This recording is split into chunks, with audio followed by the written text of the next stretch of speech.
Nimeni n-are voie să stea. E mare paranghelie chiar în farmacie.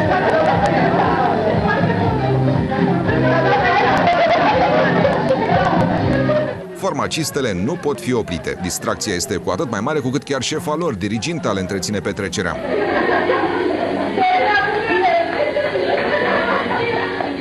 De unde atâta energie? Doar nu de la siropul de pătlagină. Farmacistele își dreg gâtul cu un alt gen de sirop. Că pe căldurile astea puțină gheață îi vine venită. E whisky și din cauza asta? Ule, whisky, bea whisky. După ce s-au răcorit bine cu whisky, farmacistele se dezbracă de inhibiții și nu numai.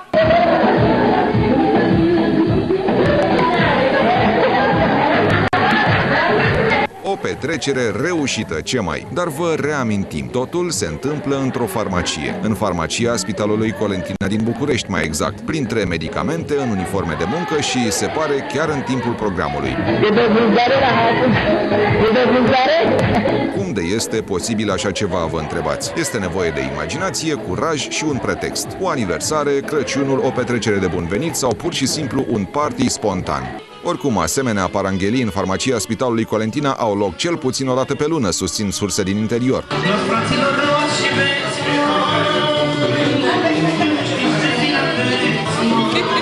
Ce sală de dans, ce restaurant au spațiul ideal chiar în farmacie, printre medicamente. Mai întâi de toate, trag obloanele.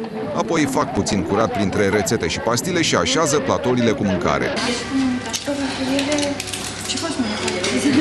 Primesc pregătirea mesei.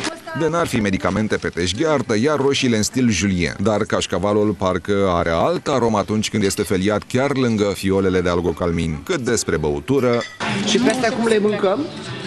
Punem în vin. În vin? Face spumă, fată. Nu știu. Fată, face spumă asta. Doamna, el la parcă n-a făcut spumă. Și asta pentru că nu e chiar vin. Dar ce mai contează? Alcool să fie. Se merge în băutura. Acum mai lipsește doar invitatul special, diriginta Liliana Nicolae, alias șefa. Să nu tragi am negru. Nu! Parcă am auzit. Desfaceți că așa e frumos, dar bineînțeles... Șefa noastră. Șefa, tuturor. Doar am luat pahare. Uitați, m-a pus să vă pun și vă mulțumesc de tot. Și să înceapă petrecerea.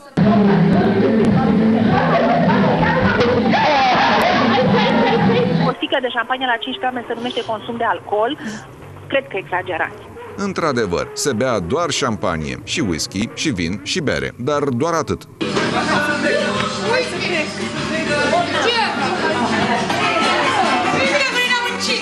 Niciodată alcool.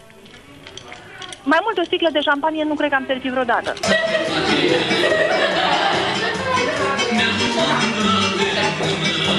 Și după ce au băut, cităm, doar un pahar de șampanie, farmacistele de la Spitalul Colentina au început fiesta.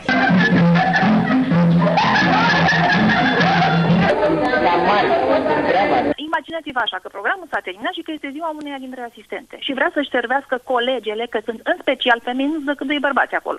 Și dacă lipsesc bărbații, însă nu lipsesc jocurile cu tentă erotică.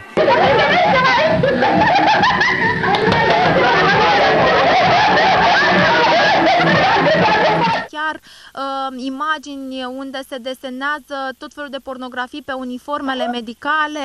Deci așa ceva este exclus. Ce îmi spuneți dumneavoastră sunt din... nu știu despre ce vorbiți. Deci vorbiți de niște lucruri de care nici nu pot să mi le imaginez. Sună a făcătură, nu vă supărați.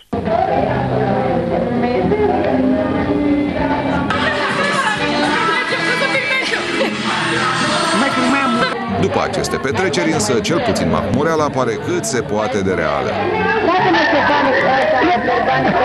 Eu cred că aveți acolo niște făcături, pentru că ce-mi povestiți este ceva de nu pot să-mi imaginez. Dacă doamna dirigintă se jură că este o făcătură, am mai cerut o părere avizată. Directorul Direcției Spitalelor din cadrul Primăriei Capitalei a urmărit împreună cu noi imaginile de la petrecerile din farmacie. Probabil o să declanșăm o anchetă administrativă. Noi vom ruga direcțiunea Spitalului Colentina să clarifice situația.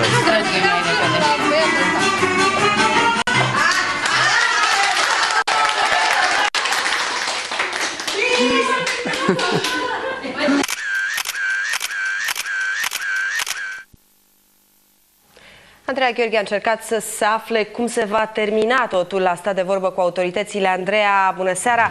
Spune-mi ce reacții au fost până acum?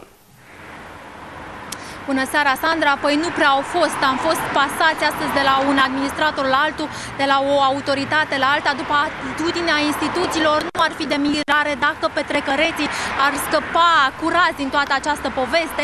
Primăria, care este și administratorul Spitalului Colentina, are în acest moment mâinile legate. Spun asta pentru că ea plătește, dar nu poate veni și cu sancțiuni. Ministerul Sănătății este singurul care o poate face, dar acesta nu vrea să se lege deocamdată la cap cu acest caz.